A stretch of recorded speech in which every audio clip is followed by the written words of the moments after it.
Chers amis, bonjour, soyez le bienvenu à ce troisième jour et dernier du Triduum de Saint Jean de la Croix. C'est avec beaucoup de joie qu'on chemine ensemble, que nous préparons nos cœurs pour vivre demain cette solennité de Saint Jean de la Croix, le 14 décembre. Et aujourd'hui, nous allons parler de la nuit de l'esprit. Le premier jour, c'était une introduction, vous vous rappelez bien. Le deuxième jour, on a parlé de la nuit des sens. Qu'est-ce que c'est? Comment ça se fait? Quels sont les signes pour identifier si nous sommes ou pas dans la nuit des sens? Comment la traverser, bien sûr? Et quel est le but? Et aujourd'hui, pareil, nous allons faire pareil. Cependant, aujourd'hui, nous allons avancer un peu plus parce que nous allons parler de la nuit de l'esprit. Voilà, la nuit de l'esprit. Qu'est-ce que c'est cela? Voilà. Donc, je vous invite tout d'abord à demander l'Esprit Saint, celui qui nous donne l'intelligence pour bien comprendre toutes choses. Au nom du Père, du Fils et du Saint-Esprit. Amen. Je vous salue Marie, pleine de grâce. Le Seigneur est avec vous. Vous êtes bénie entre toutes les femmes. Et Jésus, le fruit de vos entrailles, est béni. Sainte Marie, Mère de Dieu, priez pour nous pauvres pécheurs, maintenant et à l'heure de notre mort. Amen. Notre-Dame du Mont Carmel, priez pour nous. Notre Père Saint Jean de la Croix, priez pour nous. Nuit de l'Esprit, qu'est-ce que c'est? Donc, comme vous le savez déjà, je pose les fondements. Nuit, pour Saint Jean de la Croix, égale la purification. Hier, nous allons parler de la purification des sens. Aujourd'hui, nous parlons de la purification de l'esprit.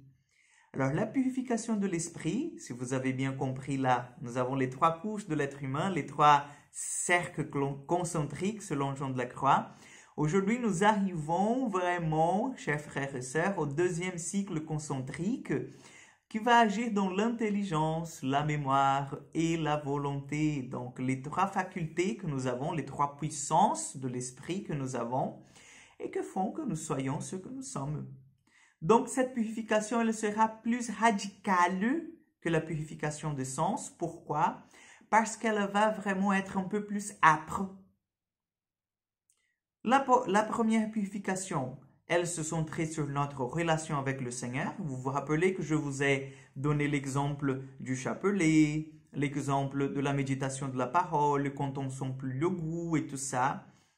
Dans cette purification ici, nous ne parlons plus de notre relation avec le Seigneur, mais nous parlons de notre être en soi. Pourquoi? Parce que dans la nuit de l'esprit, ce n'est plus une purification extérieure ou d'orientation, de notre orientation vers le Seigneur, mais c'est une transformation, chers frères et sœurs, de notre être en Dieu. Oh là là, vous dites de bêtises, mon Père. Non, non, non.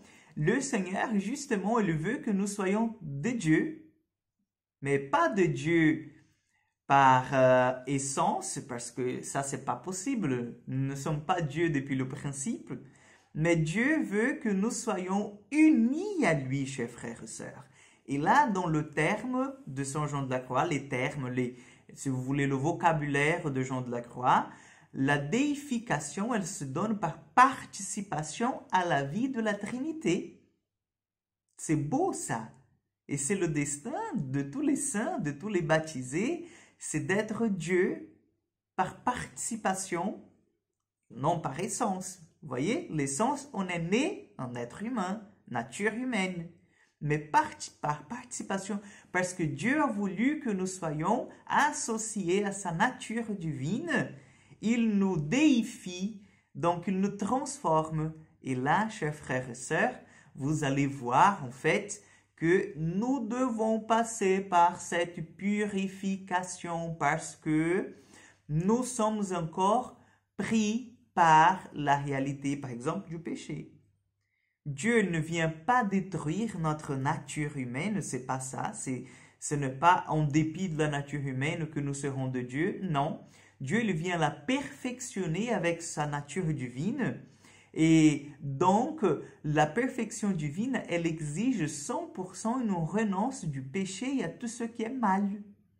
Donc, dans la purification de l'esprit, tout ce qui ne vient pas de Dieu, tout ce qui, même qu'il n'est pas un péché en soi, mais que ce sont des imperfections, vous comprenez, qui nous empêchent de pratiquer la charité, d'être charitable, d'avoir une communion pleine avec l'amour. Le Seigneur, il va venir purifier.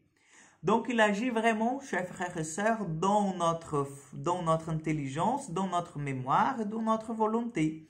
De façon que nous ne voulions que les choses que Dieu veut, que nous ne pensions que comme Dieu pense, et que nous ne rappelions que les choses que Dieu, il se rappelle, c'est-à-dire de bonnes choses. Donc là, notre mémoire, elle est complètement purifiée de tous les resquisses du péché qui existent en nous encore. C'est beau ça, mais c'est dur. C'est dur. Selon les saints mystiques, les saints du Carmel, la purification la plus difficile, c'est la purification de l'esprit. La purification de la volonté, elle est difficile. De sens, elle est difficile. Mais une fois qu'on est orienté vers le Seigneur, qu'on se voit dans la contemplation, dans un mouvement de salut, on se dit, c'est bien. Alors la purification de l'esprit, elle est trop pénible. Pourquoi? Parce qu'en fait, on entre dans une nouvelle réalité, c'est-à-dire on commence à entrer dans la vie divine et on doit s'adapter à une autre logique de vie, vous comprenez? Tout en étant un être humain, on doit s'adapter à la façon que Dieu voit les choses. On doit s'adapter à cette façon à aimer comme Dieu aime. Et ça, pour nous, c'est difficile parce que nous sommes formatés, nous avons notre histoire. Donc, c'est pour ça que Dieu il vient purifier. Dieu il vient, en fait, rendre notre nature encore plus belle qu'elle y était. Par sa grâce, par son amour. Et dans la purification de l'esprit, chers frères et sœurs, nous sommes prêts, nous sommes prêtes pour ce que nous appelons dans la vie mystique, dans la vie de prière, pour le mariage spirituel, c'est-à-dire pour une communion pleine et profonde avec le Seigneur.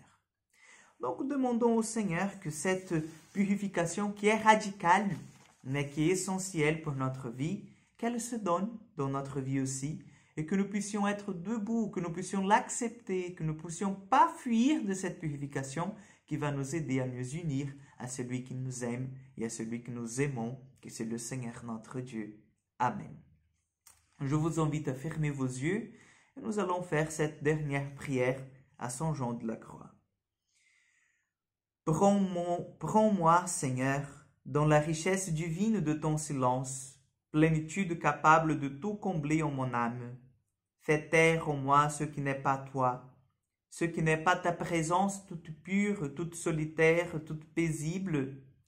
Impose silence à mes désirs, à mes caprices, à mes rêves d'évasion, à la violence de mes passions. Couvre par ton silence la voix de mes revendications, de mes plaintes. Imprègne de ton silence ma nature trop impatiente de parler, trop portée à l'action extérieure et bruyante. Impose même silence à ma prière, pour qu'elle soit élan vers toi. Fais descendre ton silence jusqu'au fond de mon être, et fais remonter ce silence vers toi, en hommage d'amour. Amen. Le Seigneur soit avec vous. Que Dieu Tout-Puissant vous bénisse et vous garde, le Père, le Fils et le Saint-Esprit. Amen. Je vous souhaite une excellente journée, bonne préparation pour la messe de demain, la messe solennelle en honneur de Saint Jean de la Croix, et que Dieu vous accompagne dans votre chemin spirituel.